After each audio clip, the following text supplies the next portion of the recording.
हमें national income को calculate करना है। ठीक है, तो नेशनल इनकम को जब हमें कैलकुलेट करना है तो हमने पढ़ा है नेशनल इनकम को कैलकुलेट करने के 3 तरीके हैं।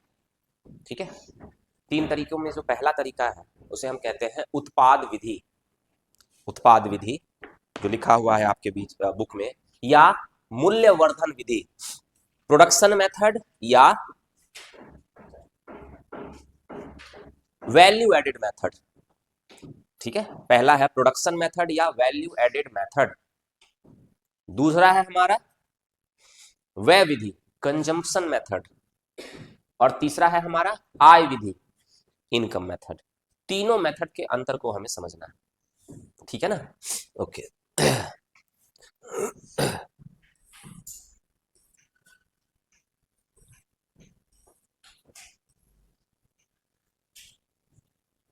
उत्पाद विधि में या मूल्यवर्धन विधि में पहला डिस्कस कर रहे हैं उत्पाद विधि या मूल्यवर्धन विधि में।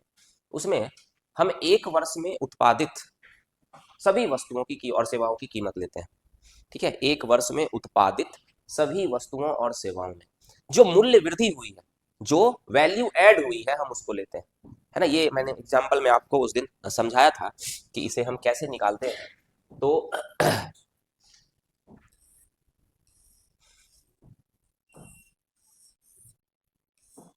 क्लियर है, कोई दिक्कत नहीं है कि फिर से बताऊं? गुंजन, बताऊं? अच्छा देखो, सिंपल है कि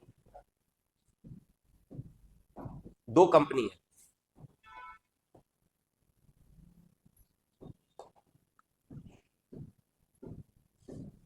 दो कंपनी है किसी का, अबे यार दुखी कर देता है।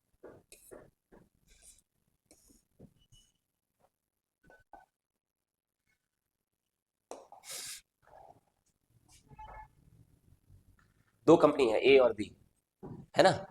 ए ने मान लो 50 का उत्पादन किया, इसने 50 का उत्पादन किया, और बी ने उसी वर्ष में 100 का उत्पादन किया। ठीक है, एक देश है जिसमें दो ही कंपनी है, ए ने 50 का उत्पादन किया, बी ने 100 का उत्पादन किया। तो कुल मूल्यवर्धन कितना हो जाएगा? मान लो पिछले साल कंपनी की वैल्यू 200 थी, पिछले साल जो कंपनी की वैल्यू 200 थी, अब ये ईयर हो गया 2025, तो 2025 में 50 और 100 150, तो 150 का अतिरिक्त उत्पादन हुआ है। तो इसे क्या कहेंगे? मूल्य में वृद्धि हुई है ना। मतलब कि ये पूछेंगे कि हमारे देश में 2025 में मूल्य में कितनी वृद्धि हो गई है? 150 की वृद्धि हो गई है। तो ये हो गया क्या? मूल्य वृद्धि हो गया, मूल्य वृद्धि। अभी क्या है कि ये भी उत्पादन कर रहे हैं, ये भी उत्पादन कर रहे हैं, तो इसे आप एक तरह से मूल्य वृद्धि मान लो, 50 और 100 150। ओके, दोनों का एक दूसरे से कोई मतलब नहीं है, किसी से कोई मतलब नहीं है। अब क्या है, एक तो मेथड ये हो गया। दूसरा मेथड अगर आप ये देखो, तो ये जो 50 रुपए है, ये क्या करता है, ये 50 रुपए में 30 रुपए खुद रख लेता है अपने पास, और 20 रुपए का सामान इसको बेच देता है। ठीक है, तो ये सामान क्या हुआ? 20 रुपए का सामान इधर चला गया, इसने वो 20 रुपए का सामान लिया और 100 रुपए का इसने उत्पादन कर दिया।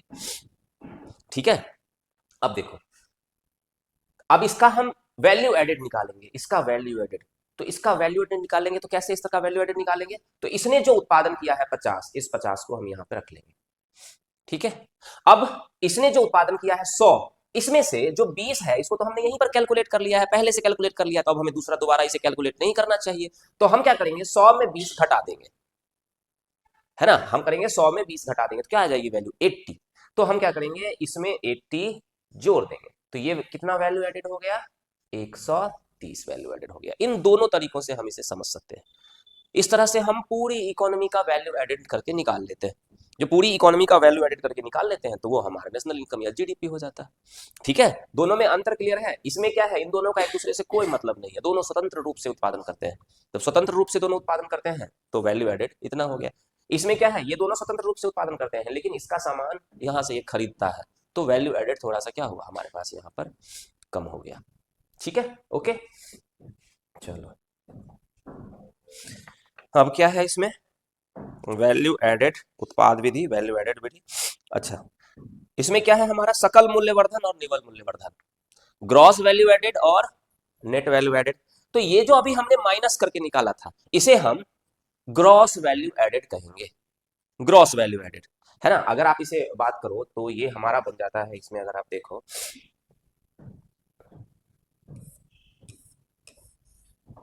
अभी हमने एक वैल्यू में निकाला था 150, जब दोनों का एक दूसरे से मतलब नहीं था, तो वो क्या था, वैल्यू एडेड। और एक जगह पर हमारी वैल्यू आई थी 130, जिसमें क्या है, दोनों का एक दूसरे से मतलब था, तो ग्रॉस वैल्यू एडेड, ये जो टर्म बनेगा ये बनेगा ग्रॉस वैल्यू एडेड।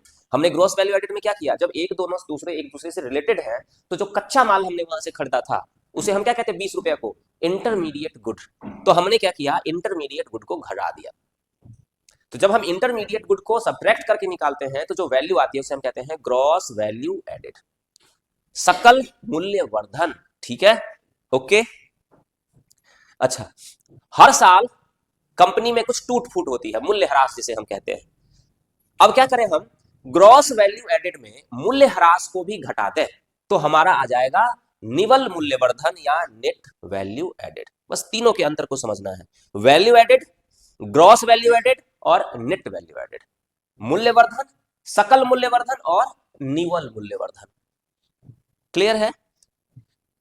मूल्यवर्धन में, मूल्यवर्धन निकाल देते हैं, दो एक के बता देते हैं। सकल मूल्यवर्धन में जो इंटरमीडिएट गुड होती है उसे घटा देते हैं, है ना। तो सकल मूल्यवर्धन का मतलब क्या हो गया, मूल्यवर्धन माइनस मध्यवर्ती वस्तुएं, सकल मूल्यवर्धन। और निवल मूल्यवर्धन मतलब क्या हो गया, सकल मूल्यवर्धन माइनस मूल्यह्रास। लिखा हुआ है आपकी बुक में, ये सब आपकी बुक में लिखा हुआ है, इसको बुक से आप एक बार देख लेना। ठीक है, चले आगे।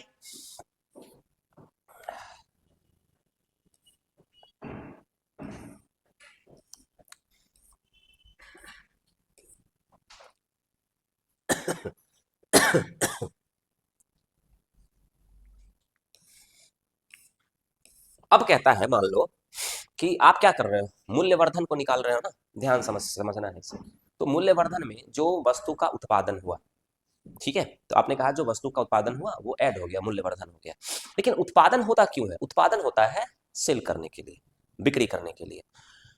अब देखो तीन चीजें यहां पर है, तीन चीजों को अच्छे से समझना है। एक, जब आप उत्पादन कर रहे हो, उस समय उत्पादन करने के लिए जो आपने कच्चा माल खरीदा, वो सारा का सारा कच्चा माल आपका इस्तेमाल नहीं हुआ, कुछ कच्चा माल बच गया। ठीक है। दूसरा, अब जब भी हम मूल्यवर्धन की बात करेंगे तो हम एक वर्ष की बात करेंगे, 1 ईयर की बात करेंगे। ठीक है, अब उस 1 ईयर में क्या हुआ कि आप जब सामान बनाने के लिए जब कच्चा माल फैक्ट्री में डाल रहे हो, तो क्या हुआ कि चूंकि किसी प्रॉब्लम की वजह से वो कच्चा माल फाइनल गुड में कन्वर्ट नहीं हो पाया, है ना, उससे वस्तु बन नहीं पाई, तो क्या हुआ, अभी प्रोसेस में है। तो दूसरा क्या हो गया, जो चीज प्रोसेस में है, एक जो कच्चा माल बच गया, दूसरा जो कच्चा माल अभी प्रोसेस में है उससे वस्तु का उत्पादन नहीं हुआ है।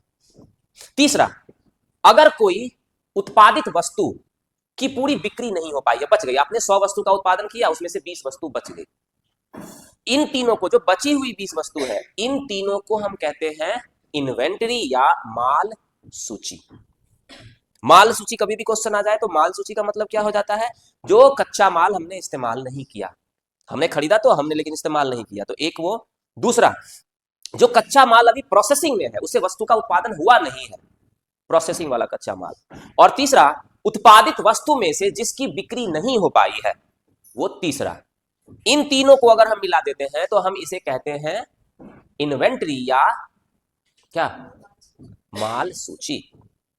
जब हम जीडीपी या जब हम नेशनल इनकम को कैलकुलेट करते हैं, किस विधि से, उत्पाद विधि से, प्रोडक्शन मेथड से। जब हम जीडीपी को प्रोडक्शन मेथड से कैलकुलेट करते हैं तो हम उसमें माल सूची को कैलकुलेट नहीं करते हैं। जो बच गया, जो बिका ही नहीं, या जो बना ही नहीं, या जो प्रोसेस में है, हम उसको कैलकुलेट नहीं करते हैं, उसे हम अगले साल इस्तेमाल करेंगे, अगले वित्तीय वर्ष में हम उसे इस्तेमाल करेंगे। तो वो जो माल सूची है जिसे हमने कैलकुलेट नहीं किया, वो माल सूची अगले वित्तीय वर्ष के लिए क्या बन जाएगा, निवेश बन जाएगा, इन्वेस्टमेंट हो जाएगा।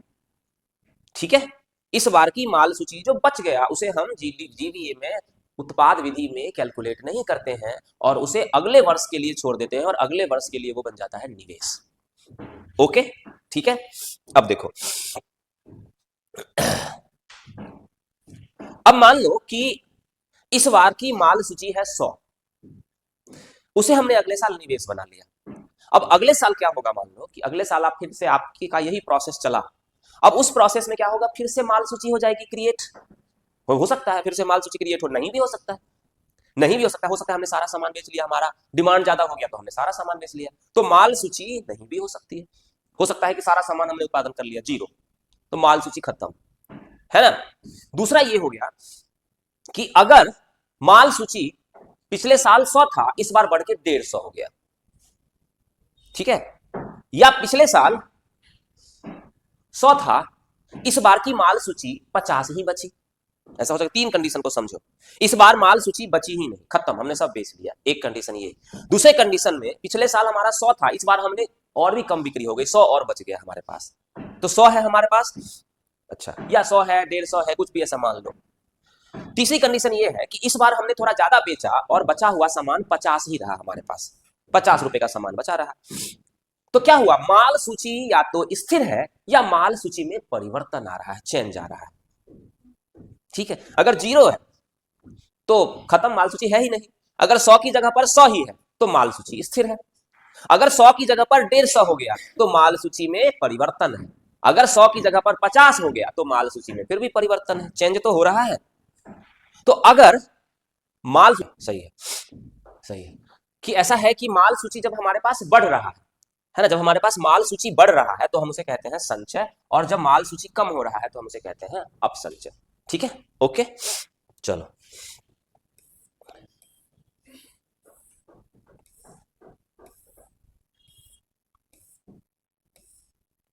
अब यहां पर कुछ और छोटे छोटे टर्म हैं जिसे ले लेते हैं हम।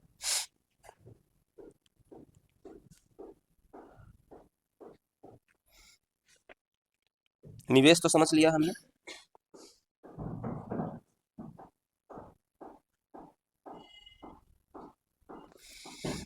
अब देखो एक यहां पर फॉर्मूला है जिसे हमें समझना है। देखो कुछ फॉर्मूले हैं छोटे छोटे। माल सूची में परिवर्तन के प्रति ध्यान आकृष्ट करने के लिए हम इसे इस प्रकार लिख सकते हैं कि फर्म है, कोई फर्म है, उसमें सकल मूल्यवर्धन है ना, किसी फर्म में सकल मूल्यवर्धन, कितना मूल्य वृद्धि हुई है, किसी फर्म में कितनी मूल्य वृद्धि हुई है, तो फर्म के द्वारा उत्पादित सकल मूल्य जो हमने उत्पादन किया है माइनस मध्यवर्ती वस्तु है, ये हमने पहले ही डिस्कस किया हुआ। इन फॉर्मूलों को अगर आप समझ लेते हो तो आपको समझ में आ जाता है। मूल्यवर्धन हमने पहले निकाला है, सकल मूल्यवर्धन याद है ना, सकल मूल्यवर्धन हमने पहले ही निकाला हुआ है। सकल मूल्यवर्धन निकालने के लिए, ग्रॉस वैल्यू एडेड निकालने के लिए क्या किया था हमने, जो कुल उत्पादन हुआ है उसमें से हमने क्या घटाया था, इंटरमीडिएट को हटा दिया था, तो ये हो गया हमारा सकल, सॉरी मूल्यवर्धन, सकल मूल्यवर्धन। इसको दूसरे तरीके से हम लिख सकते हैं,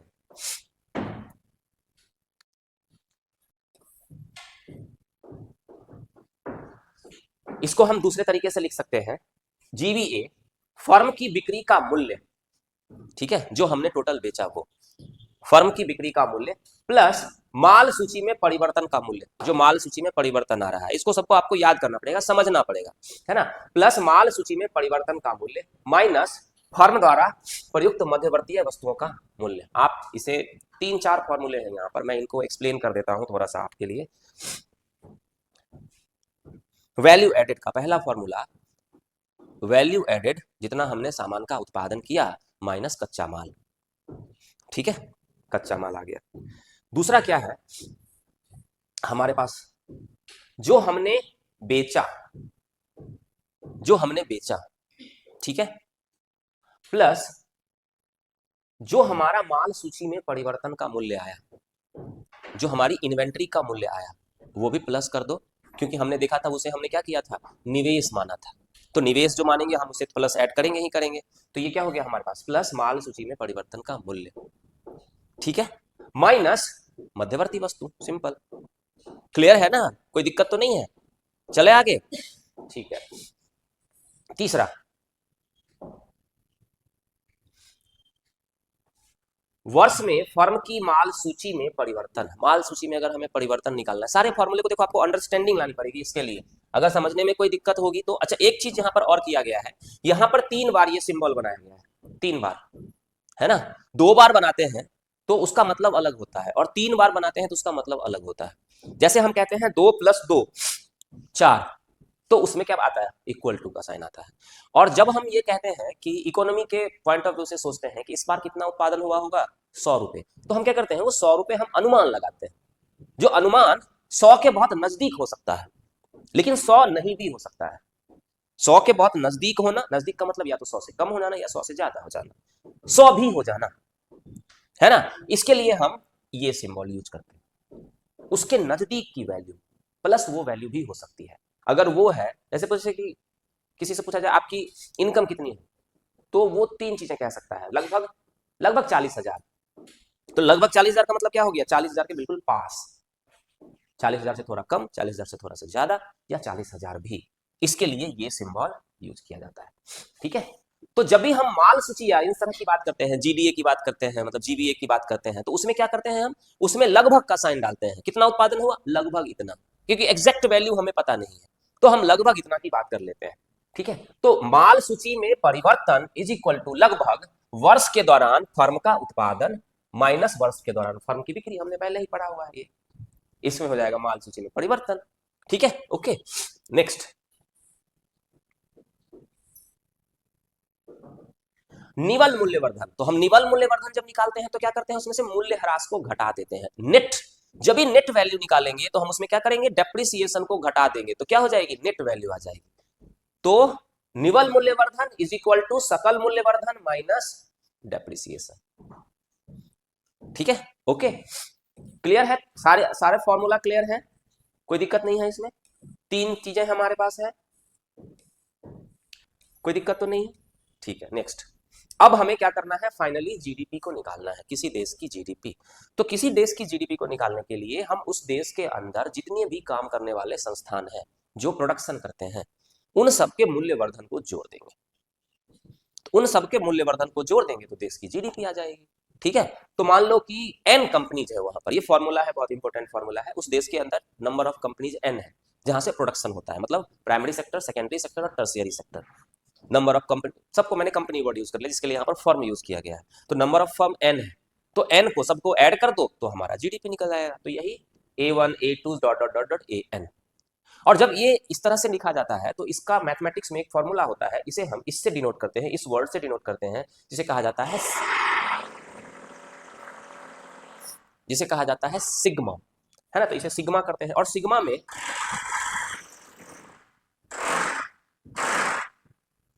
में जो नीचे वाली वैल्यू होती है वो 1 से स्टार्ट होती है, ठीक है। हम लिखते हैं I इज इक्वल टू 1, और ऊपर वाली जो वैल्यू होती है हमारी लास्ट पे पहुंच जाती है, तो ऊपर में हमने लिख दिया यहाँ पर n। और यहाँ पर चूंकि हमने यहाँ पर हमें क्या करना है, ये I हमने 1 से स्टार्ट करना है, तो हम यहाँ पर I की वैल्यू डाल देते हैं, GVAI। दोबारा बताता, सबको जोड़ देना है हमें, ठीक है, सबको जोड़ देना है। तो हमने मान लिया कि हमें कहाँ से स्टार्ट करना है, 1 से स्टार्ट करना है, और कितने हैं तो हमें पता नहीं, n है, तो n है, तो हम 1 से n तक पहुंचेंगे। n की जगह पर कुछ भी हो सकता है, 10, 15, 20, 100, 200, 500, 1000, कुछ भी हो सकता है, लेकिन हमें पता नहीं है, तो हम 1 से हम n तक पहुंचेंगे।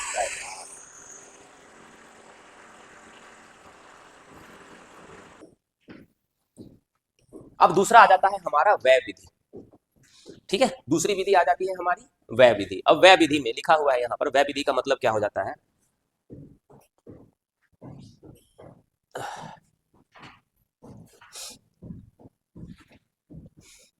अर्थव्यवस्था में व्यय विधि से निर्गत, निर्गत मतलब सामान जो बन गया है हमारा बाजार में आया है, निर्गत के समस्त मूल्य की गणना निम्नलिखित विधि से होगी, मतलब गणना की जाती है। इस विधि में प्रत्येक फर्म द्वारा प्राप्त अंतिम व्ययों का योग प्राप्त करते हैं, ठीक है। सबसे पहले की व्यय विधि क्या है, तो जितना हमने बेचा, अंतिम फर्म ने जितना बेचा, मतलब प्रत्येक फर्म ने पहला में क्या था, उत्पादन कितना किया, इसमें क्या है, अंतिम व्यय, उन्होंने जो व्यय किया, जो उनका एक्सपेंडिचर था, उन व्ययों का योग प्राप्त करते हैं। एक्सपेंडिचर का ध्यान रखना है, खर्च का योग, खर्च का योग प्राप्त करते हैं। अब अंतिम व्यय क्या है, अंतिम व्यय, व्यय का वह अंश होता है जिसे मध्यवर्ती उद्देश्यों से ग्रहण नहीं किया जाता है। मतलब आप इसे समझो कि जब हम अंतिम व्यय की बात करेंगे, व्यय विधि में अंतिम व्यय को जोड़, पूरे देश में जो अंतिम व्यय हुआ है उस व्यय को जोड़ देते हैं। अंतिम व्यय का मतलब क्या है, यहाँ भी वही चीज है, जो मध्यवर्ती वस्तु है उसे भी यहाँ पर काउंट नहीं किया जाएगा, क्योंकि मध्यवर्ती वस्तु तो अंतिम व्यय नहीं है। तो बस ध्यान क्या रखना है, अंतिम, लास्ट एक्सपेंडिचर, लास्ट एक्सपेंडिचर को शामिल किया जाता है। सबने कितना कितना बेचा, इसने इतना बेचा, उसने उतना बेचा, उसने उतना बेचा, उसने उतना बेचा, सबको ऐड कर दिया हमने, तो वो हमारा अंतिम व्यय हो गया। इसमें जो हमारा कच्चा है, जो हमने मध्यवर्ती वस्तुएं यूज करी है उसको हम नहीं लेते हैं, ठीक है। अब इसमें कुछ भी नहीं है, ये बहुत छोटा सा है, इसे सिग्मा से भी डिनोट मत करो आप, टेंशन हो जाएगी। आप सिर्फ एक फॉर्मूला याद रखो इसमें,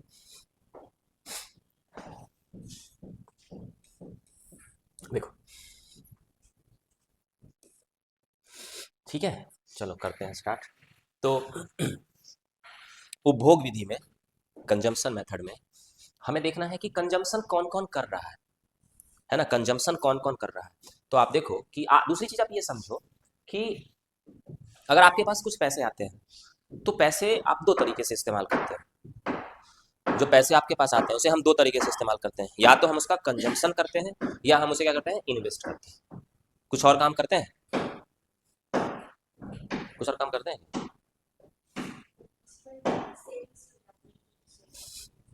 कंजम्पशन, इन्वेस्टमेंट, हमारे पास जो पैसे आते हैं सिर्फ उसकी बात कर ले हम, तो हमारे पास जो पैसे आते हैं वो टैक्स कटने के बाद जो आते हैं, है ना। इस टर्म को भी हमें आगे समझना पड़ेगा कि टैक्स कटने के हमारे पास आपकी सैलरी मान लो कि 1 लाख रुपए महीने है, तो आपकी सैलरी एक साल में हो गई 12 लाख रुपए, है ना। तो आप कहने को किसी को 12 लाख रुपए कह सकते हो कि हमारी सैलरी सालाना 12 लाख रुपए है, लेकिन 12 लाख रुपए आपके पास आता नहीं है।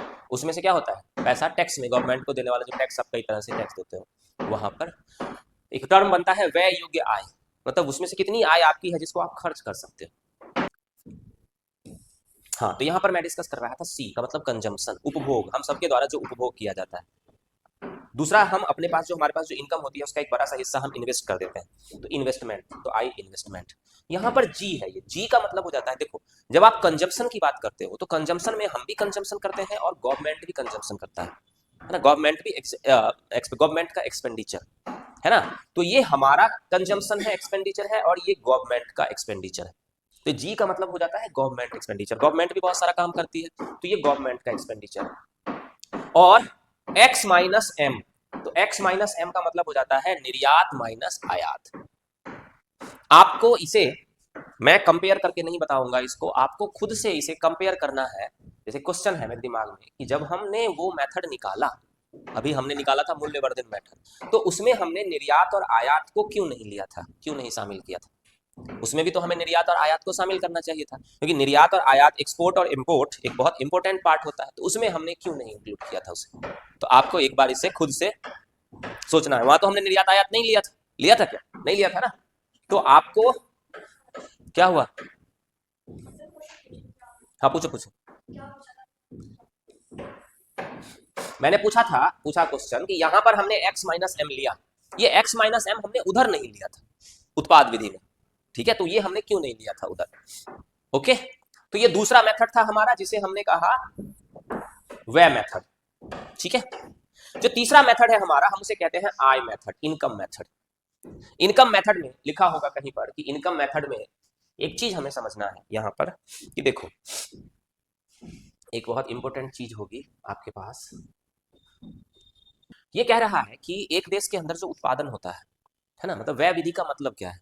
तो व्यय विधि का मतलब है कि एक देश के अंदर जो उत्पादन होता है उस उत्पादन को आप कहाँ व्यय करते हो, कहाँ खर्च करते हो। सॉरी, आय मेथड है ना ये आय मेथड है। तो मतलब कि ऐसा समझो कि जो प्रोडक्शन किया गया है, जो उत्पादन किया गया है, उसकी कुछ वैल्यू आई, वो वैल्यू कहाँ कहाँ डिस्ट्रीब्यूट होती है, ठीक है। जहां जहां वो वैल्यू डिस्ट्रीब्यूट होती है उनको तो वो आय के रूप में प्राप्त होती है ना। इसे इसी रूप में समझना है, मतलब कि एक देश में जो उत्पादन होता है वो उत्पादन किसी ना किसी को प्राप्त होता है, तो वो जो प्राप्त होता है किसी ना किसी को, वो क्या होती है, उसकी एक आय होती है।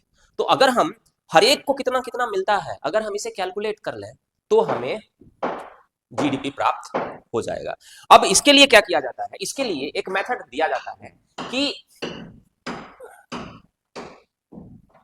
ये कह रहा है कि फर्मों के द्वारा सम्मिलित रूप से अर्जित राजस्व का वितरण, मतलब जैसे मैंने कहा कि जो एक देश के अंदर जो फर्म है, मतलब सभी उत्पादन इकाइयों को फर्म माना गया, तो फर्म के अंदर जो उत्पादन होता है, जो राजस्व प्राप्त होता है, नॉट उत्पादन, जो प्राप्त होता है, जो वैल्यू उन्हें प्राप्त होता है उत्पादन करने के बाद, वो बेचते हैं वगैरह वगैरह करने के बाद उन्हें जो प्राप्त होता है ना। ऐसे मान लो कि उत्पादन किया, उसे बेचा, गवर्नमेंट को टैक्स पे किया, उसके बाद उन्हें जो रेवेन्यू मिला, सबको जो मिला, अब मान लो कि सिंपल एग्जांपल से समझो, कि एक एग्जांपल से समझो, मान लो कोई व्यक्ति है जिसने एक फैक्ट्री लगाई, उस फैक्ट्री में उसने प्रोडक्शन किया। प्रोडक्शन को क्या किया उसने, अगर प्रोडक्शन किया है, नहीं है, उस कंपनी ने जो सब कुछ सरकार को देने के बाद जो उसके पास कुछ पैसे आए, उस पैसों का वो क्या करेगा, उस पैसों को, वो सारे पैसों को अपने पास तो रखेगा नहीं, उसे कहीं ना कहीं वो डिस्ट्रीब्यूट करेगा।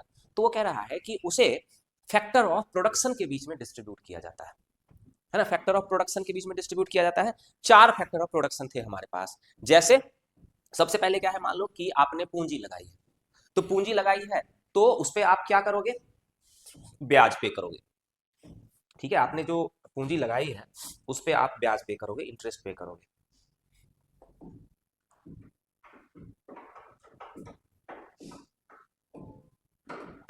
ठीक है, तो हमने क्या किया, उस पर इंटरेस्ट पे कर दिया, ब्याज अर्जन।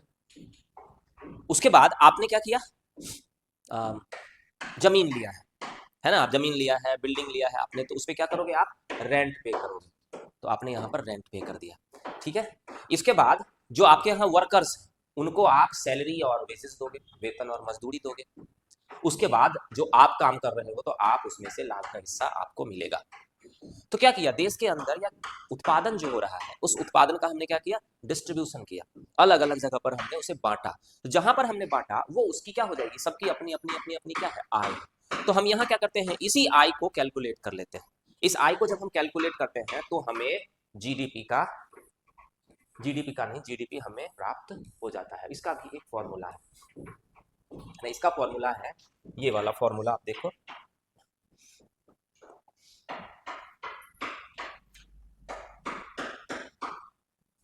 इसका फॉर्मूला है हमारे पास, ये देखिए,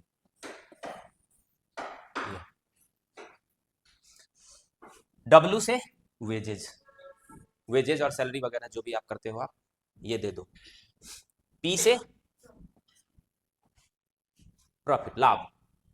ठीक है, आई एन इंटरेस्ट, ब्याज, और आर से रेंट। ठीक है, तो जब हम इन सब को जोड़ देंगे तो हमारा निकल जाएगा जीडीपी। क्लियर, कोई दिक्कत तो नहीं है हमारे पास। देखो मैं इसे एक बार आपको कंपाइल कर देता हूं ताकि आप तीनों को इजी तरीके से एक बार कंपाइल करके समझ लो।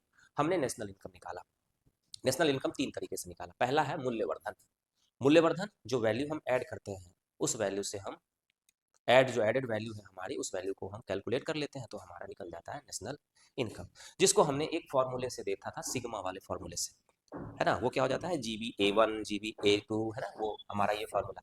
छोटी छोटी चीज़ें हम बस कंपाइल कर देते हैं, ज़्यादा नहीं करेंगे हम इसे, क्योंकि मुझे लगता है बाकी सारी चीज़ें तो आपको पता ही है। ये हमारा निकल गया वैल्यू एडेड मेथड, ये हमारा वैल्यू एडेड मेथड आ गया। क्लियर है, इसमें कोई डाउट नहीं है, कोई दिक्कत नहीं है, ठीक है। दूसरा जो हमारा मेथड आ गया वो हमारा आ जाएगा कंजम्पशन मेथड, मतलब सॉरी एक्सपेंडिचर मेथड, व्यय विधि। ठीक है, ये हमारा व्यय विधि आ गया, जिसमें हम जो व्यय करते हैं उसको हम कैलकुलेट करते हैं। तो इसका फॉर्मूला हमारे पास आ जाता था CIG plus X minus M. C से कंजम्पशन, सॉरी यहाँ से कंजम्पशन, इन्वेस्टमेंट, गवर्नमेंट एक्सपेंडिचर, आयात निर्यात माइनस आयात। ठीक है, और तीसरा हमारा आ गया आय विधि, जो हम किसको किसको आय प्राप्त होती है, तो जिस जिसको आय प्राप्त होती है हम उसे कैलकुलेट कर लेते हैं। इसमें ये बताया गया है कि एक कंपनी जब उत्पादन करती है तो उस उत्पादन में जो उसका रेवेन्यू आता है, जो उसका राजस्व आता है, उसको वो अलग अलग जगह पर डिस्ट्रीब्यूट करती है, फैक्टर ऑफ प्रोडक्शन में वो डिस्ट्रीब्यूट करती है, जहाँ पर जिनके जिनके जितना जिनको जिनको जितना मिलता है वहाँ से हम जोड़ के हम उसे ऐड करके निकाल लेते हैं। ठीक है, नेशनल इनकम को या जीडीपी, यहाँ पर आप इसे नेशनल इनकम कह सकते हो, आप इसे जीडीपी कह सकते हो, जिसे अभी तक हमने समझा नहीं है कि वास्तव में हमारा ये नेशनल इनकम और जीडीपी क्या है। अभी तक क्लियर नहीं हुआ है हमारा नेशनल इनकम और जीडीपी में क्या अंतर है, ये अभी धीरे धीरे हम उस जगह पर पहुंच रहे हैं। अभी हमने यहाँ पर समझा कि नेशनल इनकम को छोड़ दो, अभी पर हमने यहाँ पर समझा है कि जीडीपी कैसे निकालते हैं। क्लियर है ना, जीडीपी इन तरीकों से निकाला जाता